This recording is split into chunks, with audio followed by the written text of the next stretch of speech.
Ma'am, जैसे हम women's health पे चर्चा करने वाले हैं, तो मैं सबसे पहला क्वेश्चन ये जानना चाहती हूँ कि जो वुमेन की ओवरऑल जर्नी होती है वो कैसी होती है? मतलब बचपन से लेके मेनोपॉज तक उसकी लाइफ में क्या क्या हार्मोनल चेंजेस आते हैं, उसकी फिजिकल या मेंटल नीड्स क्या क्या होती हैं? तो सबसे पहले मैं पीएमसी हिंदी चैनल देख रही सभी महिलाओं को वीमेंस हेल्थ डे की बहुत बहुत शुभकामनाएं, बहुत बहुत बधाई देना चाहूँगी। तो नम्रता जी, बात जब फीमेल्स की हेल्थ की हो रही है तो मैं आपसे कहना चाहूँगी कि माँ दुर्गा के अगर हम स्वरूप को देखते हैं, उनके चित्र को देखते हैं, तो उनके 8 हाथ हैं। तो मैं कहना चाहती हूँ कि हर फीमेल माँ दुर्गा का सिंबल है, प्रतीक है। जो उनके 8 हाथ हैं वो फीमेल्स की 8 क्वालिटीज़ हैं। पहला, उसके अंदर शक्ति है, वो शक्ति स्वरूपा है। नंबर 2, वो क्रिएटर है, वो जननी है। नंबर 3, वो प्रेम की देवी है। नंबर 4, उसके अंदर वो ब्यूटी, सुंदरता है उसके अंदर। नंबर 5, इंटेलिजेंस, इसीलिए उसको ज्ञान की देवी सरस्वती कहा जाता है।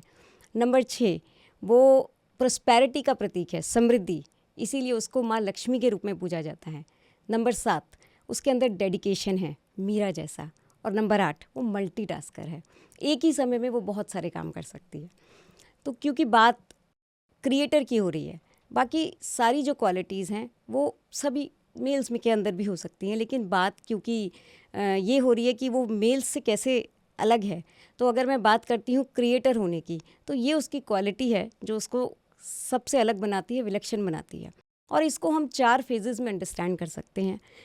पहला फेज़ है उसके जन्म से लेकर 12-13 साल की उम्र का, जिसको हम कहते हैं फाउंडेशन फेज़। इस फाउंडेशन फेज़ में किसी भी महिला का, किसी भी बच्चे का बोन्स का, मसल्स का, उसकी बॉडी का स्ट्रक्चर का ग्रोथ होता है। हालांकि ये फेज़ मेल और फीमेल का सेम ही रहता है, लेकिन इस फेज़ के बाद उसका मेनार्की पीरियड शुरू होता है, उसका मेंस्ट्रुअल साइकिल शुरू होता है। तो इसीलिए काफ़ी सारे हार्मोनल चेंजेस उसकी बॉडी में आते हैं। और क्योंकि अगर कंपैरिजन करूँ मेल्स के साथ, तो इस एज के बाद फीमेल्स की हाइट, एक बार अगर मेनार्की शुरू हो जाता है, मेंस्ट्रुअल साइकिल शुरू हो जाता है, तो या तो उसकी हाइट बढ़ती ही नहीं है या फिर बहुत कम बढ़ती है। तो अगर देखा जाए तो फाउंडेशन एज, जन्म से लेकर इस एज तक उसको स्पेशल उसकी फ़िज़िकल नीड्स हैं, उसको उसकी न्यूट्रिशन जो डिपेंडेंसी है, जो उसकी ज़रूरतें हैं, नेसेसिटी हैं, वो पूरी होनी चाहिए।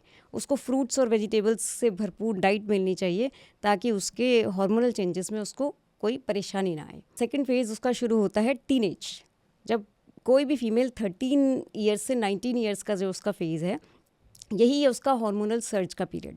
हार्मोनल सर्ज यानी कि यहाँ पर उसको इस एज में आते आते उसको एस्ट्रोजन का सिक्रेशन काफ़ी ज़्यादा होता है, क्योंकि उसका मेंस्ट्रुअल साइकिल अब शुरू होने वाला है।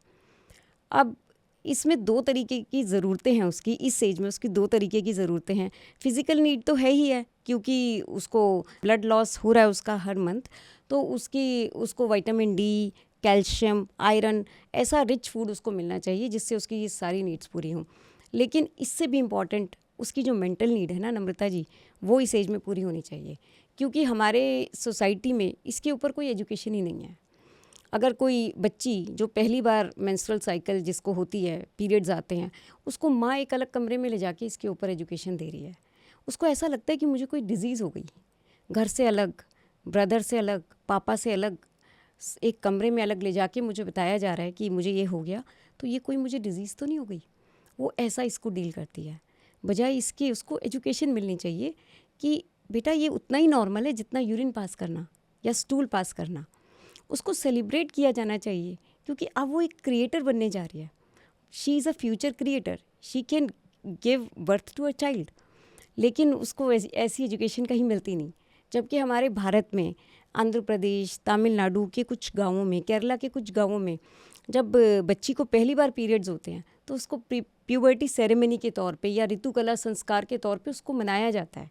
बच्ची को बहुत सारे गिफ्ट दिए जाते हैं, ताकि, क्योंकि वो एक फ्यूचर मदर है। तो ऐसा कुछ हमारी सोसाइटी में होना चाहिए। नेपाल के कुछ शहरों में तो अगर जब फीमेल को पहली बार पीरियड्स आते हैं, तो देवी के रूप में उसको पूजा जाता है। This is her needs of this age. And after this, जब फीमेल 20 साल की उम्र में जाती है, 20 से 40 साल की उम्र जो है, that is the third phase, and that is called responsibility and reproduction age. क्योंकि इसी एज में उसके ऊपर अपने करियर को बनाने का, एक बच्ची जो 19-20 साल की है, वो या तो जॉब कर रही है, या तो फिर वो कहीं अपना करियर बनाने के लिए कॉलेज में अभी पढ़ रही है, तो उसके ऊपर काफ़ी प्रेशर है कि मुझे अपना करियर बनाना है, मुझे अपने आप को सेट करना है, सेटल होना है। अगर हम आज के माहौल में देखें तो कोई भी फीमेल ऐसी नहीं है जो सेटल नहीं होना चाहती है या होम मेकर बनकर सिर्फ जीना चाहती है, वैसा नहीं है। फिर इसी एज में उसकी शादी हो रही है। शादी इज़ वेरी बिग कमिटमेंट, और इसी एज में फिर वो मदरहुड के लिए जा रही है। तो मदरहुड एक बहुत बड़ी रिस्पॉन्सिबिलिटी है किसी भी फीमेल के लिए। लेकिन हमारी सोसाइटी में जब कोई भी लड़की माँ बनती है तो फिर उसको एक डिज़ीज़ की तरह पेश किया जाता है कि जैसे ही वो प्रेग्नेंट हुई उसके बहुत सारे टेस्ट होने हैं, उसकी सोनोग्राफीज़ होनी है, उसका एक मेडिकल पैकेज तैयार हो जाता है, उसको डॉक्टर को दिखाना है, और ऐसा पेश किया जाता है कि प्रेगनेंसी एक डिज़ीज़ है। वो उसको एंजॉय ही नहीं कर पाती। हमारा डेटा कह रहा है, ये रिसर्च कह रही है कि ड्यूरिंग प्रेगनेंसी 11% फीमेल्स हाइपोथायराइड की विक्टिम हो जाती हैं, और 15% फीमेल्स स्ट्रेस और एंजाइटी में चली जाती हैं, क्योंकि उनको लगता है कि ये तो पता नहीं मेरे साथ क्या हो गया।